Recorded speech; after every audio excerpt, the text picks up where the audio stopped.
Mais tout de suite, les acteurs de l'actualité en direct avec nous. Philippe Laurent, maire de Sceaux et secrétaire général de l'Association des maires de France. Bonjour Philippe Laurent. Bonjour. Merci d'être en direct avec nous. La phase 2 du déconfinement démarre donc demain et on le répète souvent, les élus locaux sont en première ligne. Bon, en première ligne, c'est une chose, mais sont-ils suffisamment armés pour cela ? On va parler de ces enjeux avec vous. Soyons concrets. Je démarre avec un sujet qui préoccupe beaucoup de Français, les écoles, les crèches, la problématique des gardes d'enfants pour permettre une reprise d'activité de leurs parents. Demain, à partir de demain, pourrez-vous accueillir plus d'enfants ? Écoutez, c'est un sujet compliqué parce que, comme vous le savez, il y a des normes qui ont été fixées par le gouvernement, qu'on comprend d'ailleurs. Pas plus de 15 enfants par classe, là où nous en accueillons la plupart du temps 26, 28, voire 30. Et donc, par conséquent, les locaux ne sont pas extensibles et puis le nombre d'enseignants n'est pas non plus extensible. Donc, il m'apparaît assez difficile de pouvoir accueillir, par exemple, 100% des enfants d'une école. Ça, c'est totalement impossible. On peut peut-être monter à soit 50, 60%. Il n'y a pas de, Philippe Laurent, il n'y a pas de montée en puissance du déconfinement tant qu'on n'a pas assoupli les règles et le protocole sanitaire. Bien entendu, c'est... Philippe Laurent, est-ce que vous me recevez ? Le maire de Sceaux, en zone orange, je le rappelle, du coup on est tout juste en région parisienne, secrétaire général de l'Association des maires de France. On passe dans la première... Philippe Laurent, je vous ai retrouvé, excusez-moi, ça a coupé un tout petit instant. Je vous demandais très simplement s'il était envisageable de monter en puissance sans assouplir le protocole sanitaire. La réponse est non ? La réponse est non, tout dépend dans quelle situation on est. Dans ma commune, nous sommes à peu près à 30% d'enfants accueillis, donc on peut augmenter un petit peu. On peut monter à peut-être 45-50%. Mais dans les communes où on accueille déjà 50 à 60% d'enfants, ça m'apparaît très difficile d'aller plus loin, ce qui pose évidemment un réel problème, notamment pour les parents qui sont amenés à retourner au travail. Et qui étaient peut-être réticents, on l'a dit au début, pour ramener leurs enfants à l'école, voire à la crèche. Je vous pose aussi la question des crèches. Aujourd'hui, beaucoup de demandes. Oui, tout à fait. Les crèches, on a même le même sujet, puisque les groupes d'enfants sont au maximum de 10, là où on pouvait avoir des sections qui accueillaient une vingtaine d'enfants, 15 à 20 enfants, et donc par conséquent, là aussi, on a un vrai sujet, si vous voulez. On n'a pas les personnels nécessaires, et c'est encore plus vrai en crèche peut-être que dans les écoles, on n'a pas les personnels nécessaires pour pouvoir accueillir, et on n'a pas non plus les locaux, puisque tout ça est évidemment physiquement limité. Donc, il va y avoir pour le mois de juin, effectivement, peut-être une tension avec des parents qui souhaitent donc de plus en plus confier leurs enfants à nouveau à la fois aux crèches et aux écoles, et une capacité d'accueil qui sera forcément limitée. On ne dépassera pas les 50-60% d'accueil, c'est ce que vous nous dites, Philippe Laurent, dans ce contexte en tout cas. Parlons des cafés, bars et restaurants. Tiens, en zone orange en particulier chez vous, avec cette question des terrasses, les commerçants que sont les restaurateurs vont devoir s'arranger avec les élus locaux. C'est donc du cas par cas pour ces terrasses ?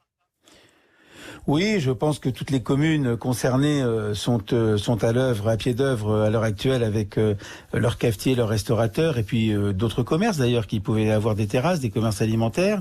Donc je pense que en fait la bonne solution c'est évidemment de travailler à une extension de l'occupation du domaine public. Vous avez beaucoup de demandes ? Des terrasses et...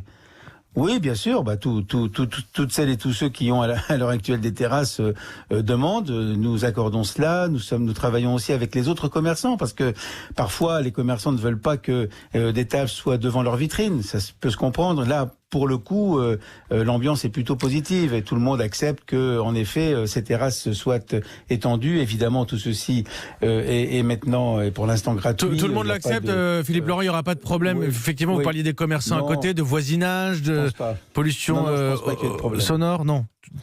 Ça se passe bien, tout le monde a envie de... la pollution... Oui. Non, tout le monde a envie que, en fait, nos rues et nos rues commerçantes notamment revivent de manière positive. Vous savez, toutes ces personnes se connaissent en réalité dans un quartier ou dans une petite commune. Tout le monde se connaît et tout le monde est positif pour que les choses, que la vie reprenne. Vous savez, l'ambiance qui est créée par ces terrasses, c'est très important, y compris pour les autres commerçants.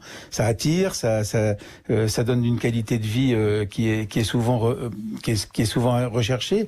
Et donc Par conséquent, je pense que les choses, enfin j'en suis même certain, en tout cas pour ce qui concerne ma commune, je pense que les choses se passeront très bien. On a élaboré une petite charte que les restaurateurs et les cafetiers signent pour simplement faire en sorte qu'ils respectent. Faire ça en bonne intelligence, en tout cas évidemment tout le monde le comprendra. Philippe Laurent, tiens, puisqu'on parle des commerçants, simplement les pertes de ces entreprises pour les communes, c'est aussi une perte de recettes fiscales. Oui, c'est une perte de recettes fiscales, c'est une perte de recettes s'agissant d'occupation du domaine public et de quelques autres recettes. Bon, ce ne sont pas des pertes très importantes, les pertes les plus importantes. Vous les chiffrez surtout. Oui, nous les avons chiffrés. Pour une ville comme Sceaux, ça représente à peu près 100 000 euros par an. Le budget de la ville est 30 millions. Donc, vous voyez, c'est quelque chose qui est quand même relativement supportable. Mais naturellement, la question, c'est que l'accumulation de ces perte de recettes plus les dépenses supplémentaires que nous avons dû engager fait que notre capacité d'investissement dans les mois qui viennent risque d'être réduite et donc nous ne pourrons peut-être pas participer à la relance économique qui est absolument nécessaire autant que nous le souhaiterions. Oui. C'est la raison pour laquelle nous sommes en discussion avec l'État justement pour discuter de ces compensations éventuelles. Mais Philippe Laurent, le gouvernement a promis, a annoncé d'ailleurs en fin de semaine dernière un plan d'aide pour les communes avec un étalement sur 3 ans des dépenses spécifiquement liées à l'épidémie, le déblocage d'1 milliard d'euros pour les investissements verts. C'est déjà un signe. Oui. C'est un premier pas, mais vous savez, nous avons chiffré pour l'ensemble des communes la perte de 2020 et à la fois la perte de recettes et les augmentations de dépenses autour de 5 milliards d'euros. Donc on est quand même encore assez loin du compte. Donc le travail de discussion doit continuer avec le gouvernement. Ah, vous êtes déçu par cette annonce, Philippe Laurent? Oui, tout à fait. Oui, déçu, oui, bien sûr, parce que ça ne va pas assez loin. Ça ne va pas assez loin, alors même que l'État français a discuté et a négocié avec Bruxelles, donc des dotations relativement importantes grâce au grand emprunt européen. Donc, ça veut dire quoi? Ça veut dire que sur cet argent qui arriverait de Bruxelles et qui ne redescend pas forcément jusqu'aux communes, ça veut dire quoi? On ne vous fait pas confiance pour la relance? Écoutez, on n'a peut-être pas pris conscience totalement du rôle très important que jouent les communes dans l'investissement public. Seulement les communes, c'est 50% de l'investissement public en France.